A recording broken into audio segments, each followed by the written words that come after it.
Welcome to a new video of the Parts channel. Well, I'm going to make a short video that I find very interesting. Let's see. Yesterday they brought us a car to change the battery because it was failing, and the owner of the car told us that he had noticed, for a long time, that this car consumed almost 10 liters per 100 kilometers in the last test that it passed.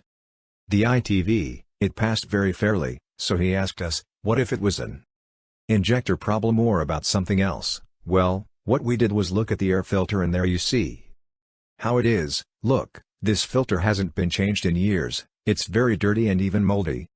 There you see it, and that's why allows air to pass to the engine, or very little air passes, and that explains why it consumes almost 10 liters, and also explains why it was almost shot in the smoke opacity test. What we have done has been to change this air filter. We have also cleaned the MAP sensor that had a lot of oil in the MAP sensor, which is it was also a bit dirty. As I say, we have made these small changes, and this morning, the owner of the car called us, telling us that it looks like another car, that the car runs much better, more power, and that she is also noticing that the consumption and the exhaust fumes are logically diminishing. Well, here I leave you this video. If it has been useful to you, then do not forget to give a like and subscribe to the channel.